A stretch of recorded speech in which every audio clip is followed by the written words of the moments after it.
एक बात मैं कह दूं, आप यही सोच रहे होंगे बिना पैसे तो पूजो पाठ नहीं होता। एक दोहा है, तन पवित्र सेवा किए धन पवित्र कर दान।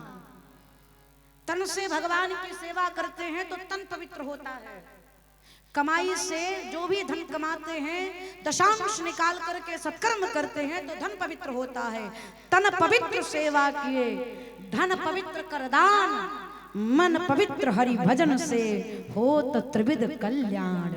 तन को पवित्र करना है तो सेवा करिए, धन को पवित्र करना है सत्कर्म करिए, और मन को पवित्र करना है तो भगवान का भजन करिए। ये शास्त्र कहता है। जो धन है उसमें से दशांश निकाल कर सत्कर्म कर रहे हैं ना, तो अपने धन को पवित्र कर रहे हैं, सार्थक कर रहे हैं। अपने लिए परफ्यूम लाइए तो उससे पहले भगवान के लिए इत्र लाइए। दिवाली पर अपने लिए वस्त्र लीजिए, उससे पहले ठाकुर जी के लिए वस्त्र ले आओ। लेकिन ठीक विपरीत होता है, भगवान को मिश्री का भोग लगाएंगे और मेहमान आ जावे तो मेहमान को काजू कतरी खिलाएंगे। इतना अन्याय।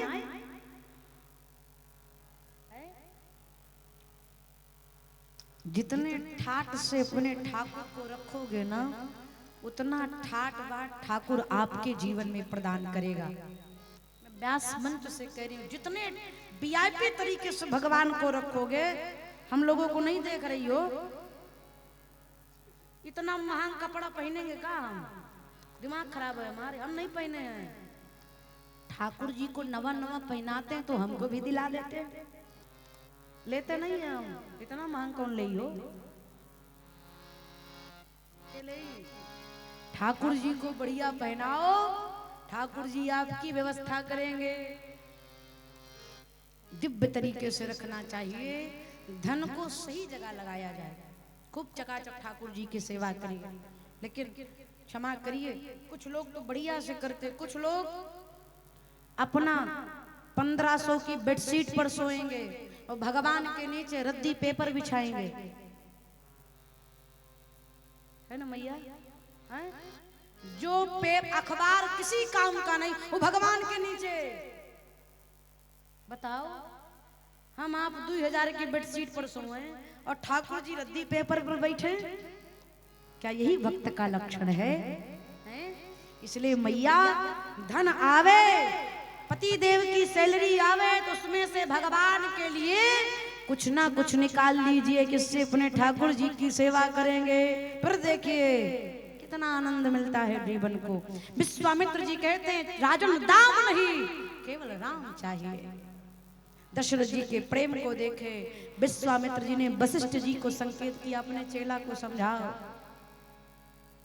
वशिष्ठ जी ने बड़े प्रेम से समझाया। तब वशिष्ठ बहु विधि समझावा। बहु विधि, बहु विधि मतलब एक बार बहुत प्रकार से, अनेक प्रकार से दशरथ जी को समझाते हैं। एक भाव और ले लिया जाए यहाँ पर, तब वशिष्ठ बहु विधि। अगर बहु को प्राप्त करने की विधि केवल है तो केवल विश्वामित्र जी। जब तक इनके साथ राम जी को नहीं भेजोगे, बहु मिलने वाली नहीं है।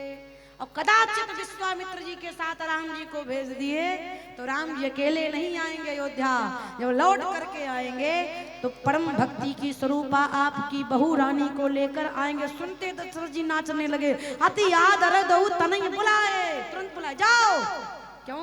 बहू आएगी है? या सोच करके दशरथ जी ने विदा करने से पहले राम जी का हाथ विश्वामित्र जी के हाथ में दिया। गुरुदेव, आप ही इनके माता पिता हैं और राम जितना गुरु जी कहें उतना ही करना, जो आज्ञा पिताजी। आगे आगे विश्वामित्र जी, ठीक पीछे राम जी, ठीक पीछे लक्ष्मण जी यात्रा आरंभ करने लगे। सबसे पहले ताड़का मिली, मारीच और सुबाहु की माँ। ताड़का के कानों में विश्वामित्र जी के चरणों की ध्वनि गई। क्रोधित होकर के भयंकर विकराल रूप धारण करके खड़ी भई। विश्वामित्र जी ने कहा, राम सावधान। राम से पहले लक्ष्मण जी ने बाण निकाला, मार दूंगा। विश्वामित्र ने कहा, बाण पीछे करिए, पीछे करिए। राम जी ने कहा, लक्ष्मण क्या मार दोगे? देख नहीं रहे हो अबला है, विश्वामित्र जी ने कहा ना ना राम, अबला नहीं है, ये बहुत बड़ी बला है, न जाने कितने को खा गई, आज इसका सीताराम कर दीजिए। सो राम जी लक्ष्मण भैया से कहते भैया मारना नहीं है, एक के बारे में सुधाम भेज देना है। बाबा कहते हैं एक ही बाना प्राण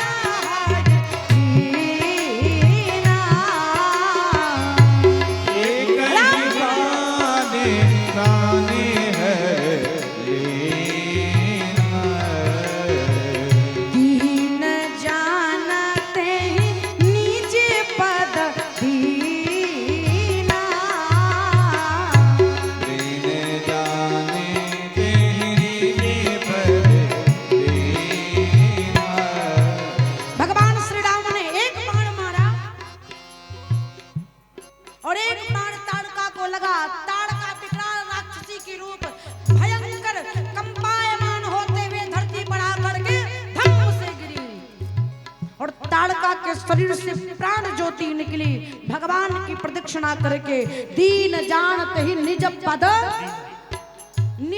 भगवान के चरणों में विलीन हो गई। जब ये दृश्य विश्वामित्र जी ने देखा तो सोचने लगे, राम जी को लेकर थोड़ा संशय था कि ये ब्रह्म है कि नहीं है, नारायण है कि नहीं है, लेकिन जब भगवान ने ताड़का का वध करके अपने निज पद प्रदान कर दिया, तब विश्वामित्र जी 100% श्योर हो गए यही भगवान है, यही भगवान है। या सोच करके राम जी को आगे लेकर के आए। राम जी कहते हैं गुरु जी यज्ञ करिए। विश्वामित्र जी कहते हैं अब क्या करें, जिन भगवान को प्राप्त करने के लिए यज्ञ कर रहा था वो तो सामने आकर खड़े हो गए, अब यज्ञ करने की आवश्यकता नहीं है। राम जी कहते हैं गुरु जी यज्ञ नहीं करेंगे तो सुबाहु का वध कैसे करूंगा। परिणाम बाबा कहते हैं होम करन लागे मखझारी, होम करे लागे मखझारी, आप रहे मख की रखवारी, आप रहे मख की रखवारी, सुन मारीच निशाचर द्रोही, सुन मारीच निशाचर द्रोही, सुन मारीच निशाचर द्रोही, नय सहाय धावा मुनि दोही, नय सहाय धावा मुनि दोही। भगवान श्री राम के कहने के उपरांत विश्वामित्र जी यज्ञ करने लगे। मारीच और सुबाहु आए यज्ञ का विध्वंस करने के लिए। भगवान ने एक बाण मारा, सुबाहु का वध किया और बिना फड़का बाण मार करके मारीच को सतजोजन पार समुद्र के उस पार लंका में जाकर फेंक दिया। भगवान ने सुबाहु को मारीच को दूर भगाया, सुबाहु का वध किया। क्यों मारीच को क्यों नहीं मारा? अभी मार देंगे तो हरण कैसे होगा? आगे का प्लान जारी है ना, यही मारीच सोने का मृग बन करके आएगा तब तो सीता जी का हरण होगा। इसलिए भगवान ने मारा नहीं, भेज दिया दूर। क्यों? सुबाहु दुख है, मारीच दोष है, दुख को समाप्त किया जाता है लेकिन दोष इतनी जल्दी समाप्त होने वाला नहीं है। भगवान ने सुबाहु का उद्धार किया। यज्ञ की रक्षा करने के बाद विश्वामित्र जी ने राम जी और लक्ष्मण जी को दो विद्या प्रदान करी, बला और अति बला, जिससे भूख प्यास नहीं लगेगी। अद्भुत विद्या प्रदान करके भगवान श्री राम और लक्ष्मण भैया को लेकर के विश्वामित्र जी आगे की यात्रा आरंभ करते। बाबा कहते हैं धनुष यज्ञ सुन रघुकुल नाथा, धनुष यज्ञ सुन रघुकुल नाथा, हर्ष चले मुनिवर के साथा, हर्ष चले मुनिवर के साथा, आश्रम एक दीख मग माही, आश्रम एक दीख मग माही, खग मृग जीव जंतु तह नाही, खग मृग जीव जंतु तह नाही, पूछा मुनि शिला प्रभु देखी, पूछा मुनि शिला प्रभु देखी, पूछा मुनि शिला प्रभु देखी,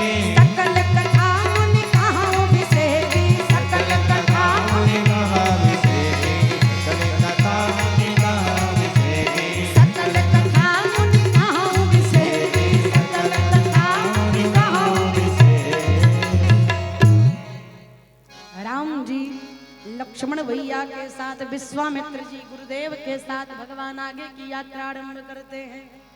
जनकपुरी की ओर प्रस्थान करने लगे। रास्ते में एक आश्रम दिखा, खग मृग जीव जंतु तहना, पशु पक्षी नहीं है, पत्तियां सूखे हुए हैं, करुण भाव बना पड़ा है। राम जी ठहर गए। राम जी ने देखा, कहा गुरुदेव, पूछा मुनहि शिला प्रभु देखी, अब सकल कथा मुनि कहाऊं विशेष।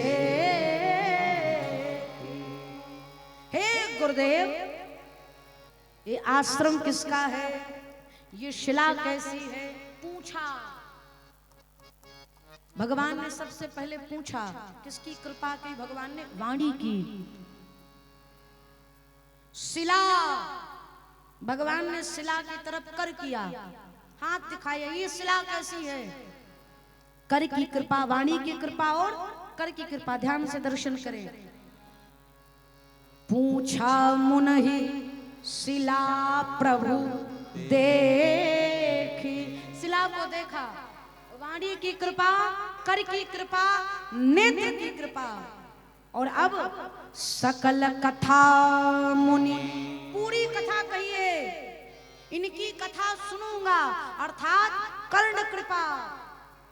और अंत में भगवान ने चरणों की भी कृपा करी। इतनी कृपा भगवान ने किसी के ऊपर नहीं करी जितनी कृपा इन पर करी।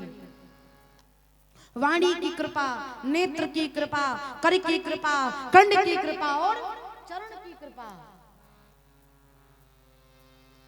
सकल कथा, गुरुजी पूरी कथा कहिए। लक्ष्मण जी कहते हैं, भैया मैंने तो अभी तक सुना था कि जीव की केवल व्यथा होती है, कथा तो भगवान की होती है, और ये जीव हैं, आप ब्रह्म हैं। एक जीव की कथा, व्यथा भगवान सुनेंगे और भी कथा के रूप में। विश्वामित्र जी कहते हैं, लक्ष्मण, जिस मनुष्य की व्यथा भगवान सुन ले, उसकी व्यथा कथा में परिवर्तित हो जाती है, समय लगने वाला नहीं है।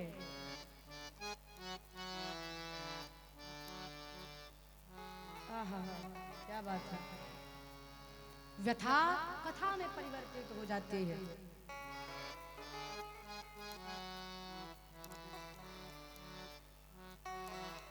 राम जी ने कहा, पूरी कथा कहिए।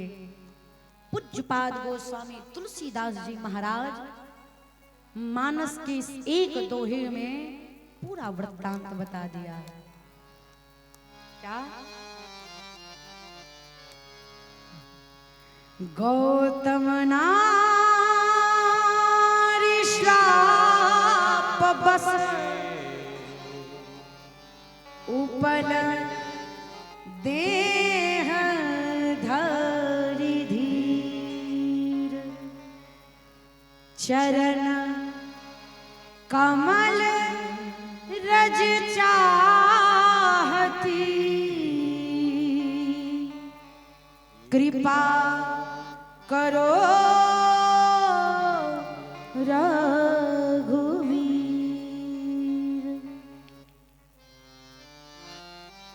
राम जी ने कहा, पूरी कथा कहिए। विश्वामित्र जी ने एक दोहे में कहा, राम, ये महर्षि गौतम की पत्नी देवी अहिल्या है। किसी कारणवश श्रापित होकर के, पति के द्वारा श्रापित होकर शिला बनी बैठी है। हे करुणा निधान,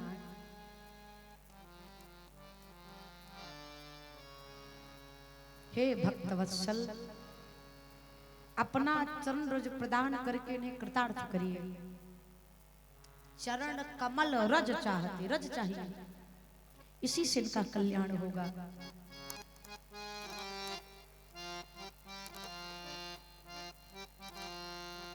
किसी ने मैया अहिल्या से पूछा, देवी तुम्हारे पति ने तुम्हें पत्थर बना दिया?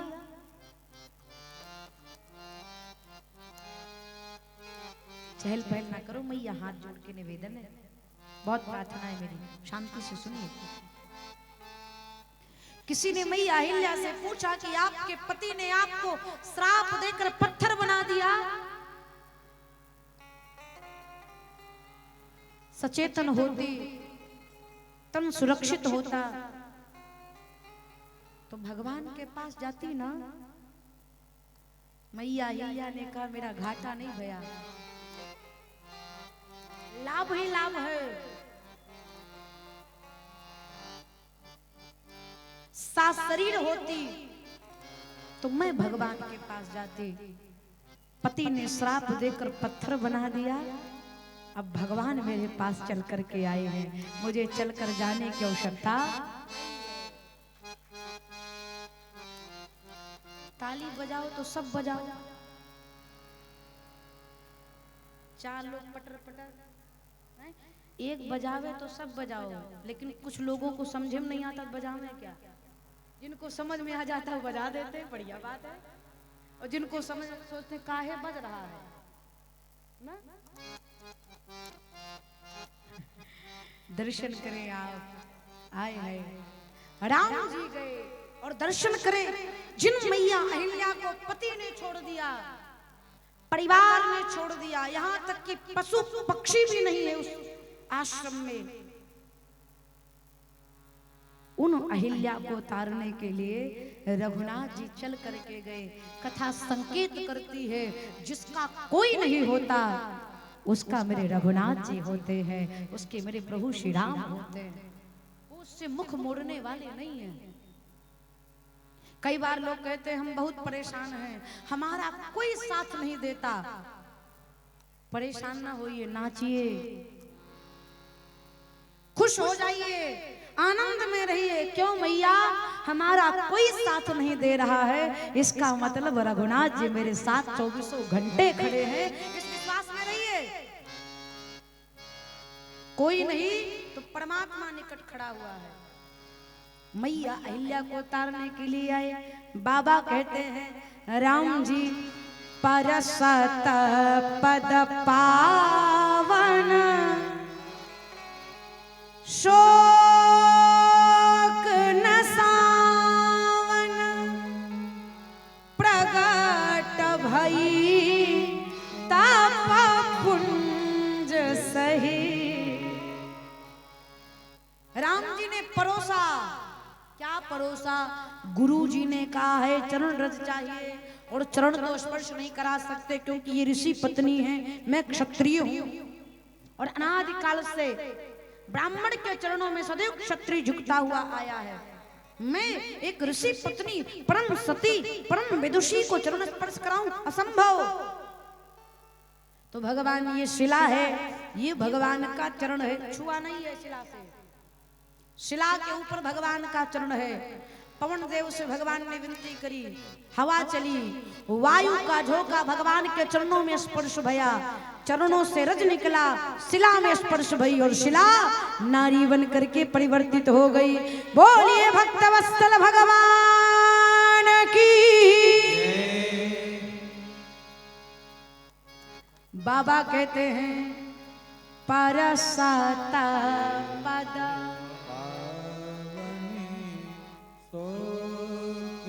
परसत, परसत मतलब पड़ोसना, ऊपर से देना। राम जी ने रज दिया, उसके बाद प्रगट भई तप, शिला नारी बन करके परिवर्तित भई। भगवान को मैया अहिल्या ने प्रणाम किया। प्रभु कहते हैं देवी आपके पति ने आपको श्राप देकर ठीक नहीं किया। माँ कहते हैं कौन कहता है प्रभु? मैं अपनी बात कहूं तो सरकार, मुनि श्राप जो दीना